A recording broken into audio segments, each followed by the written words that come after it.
The little engines have had their fill of their own tales of legends and myths over the years.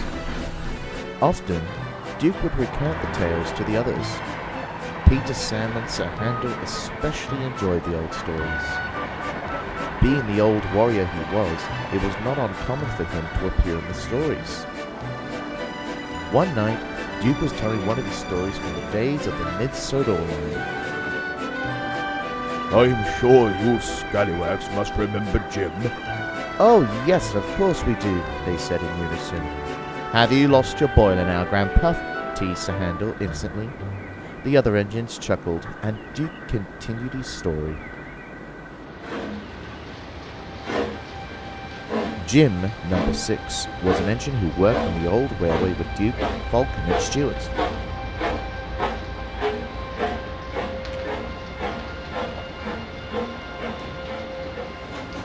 But as the years went by, the line's traffic fell. There were brief periods of heavy usage during the war, but it didn't help much.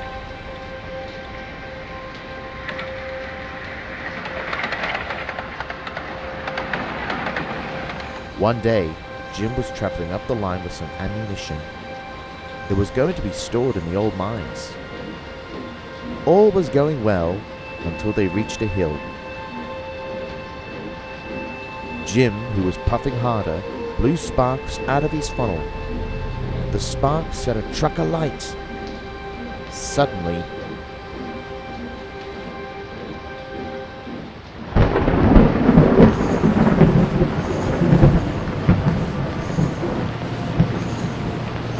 as the smoke settled, the manager came up to inspect the wreckage. At last, he spoke to Jim sternly. I'm sorry, Jim, he said. The explosives have damaged parts of your back end immensely, and we don't have the money or parts to fix you. So, another engine shunted Jim into an old siding out of the way. He never moved again, and as the years went by, he slowly rusted away. Some say, went on Duke, that the Arelsdale engines have heard something or someone echoing around the line. Some say that it was Jim's ghost pleading for help, but nobody knows for sure. Next day, Duck was talking to Bert about Duke's story. Mike, who was nearby, scoffed at the idea. That old engine's got too much hot air in his smoke box. Never have I heard such rubbish. He could be right, Mike. Maybe Jim will come after you one day. Mike just rolled his eyes, while Rex jolted away.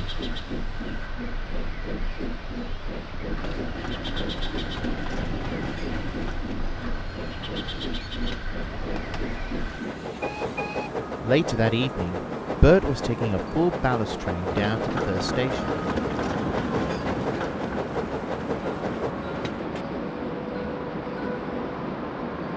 It was late, so the trucks were left in a siding until morning.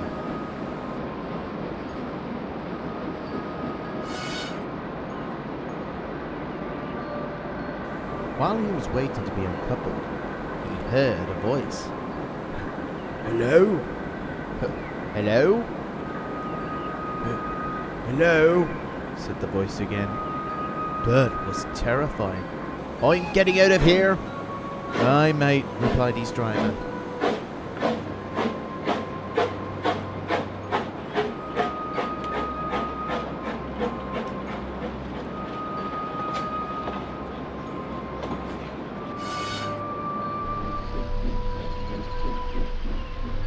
The next morning, Bert told the other engines about what he'd heard last night.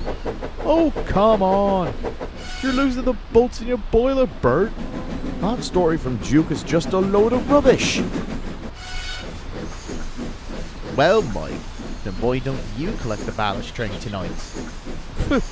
No problem, replied Mike.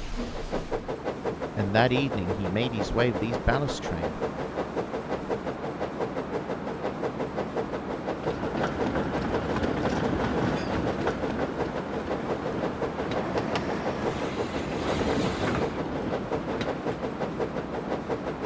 The journey was uneventful until he neared the last station. Then he heard the voice. Hello? Mike stopped suddenly. Hello? It called again. Mike looked swiftly all around him. Jock? Rex? Frank? There was no reply. His driver had also heard the noise. He stepped from the cab and looked around. Is someone there? They went a little further up the line.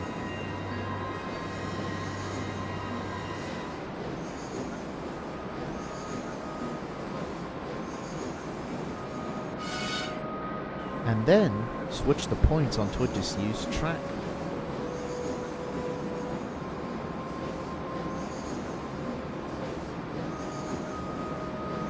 They came to a halt near an abandoned factory and spotted something. Oh my!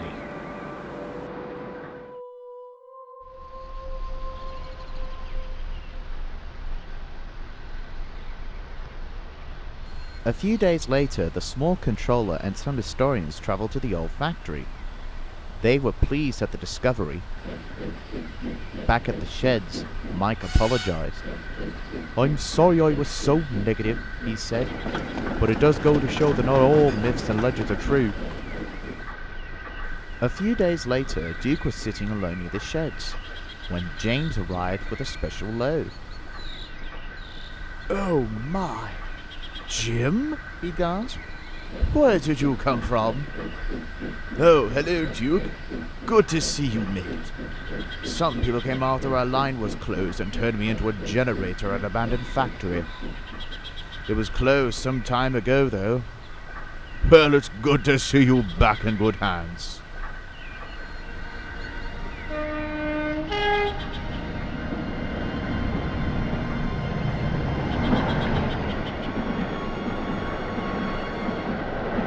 What was that? Oh, that's just Shane. He's an express engine on the Northwestern. Oi, don't say that name in my presence. Duke stared at Jim, but then he remembered what he had meant.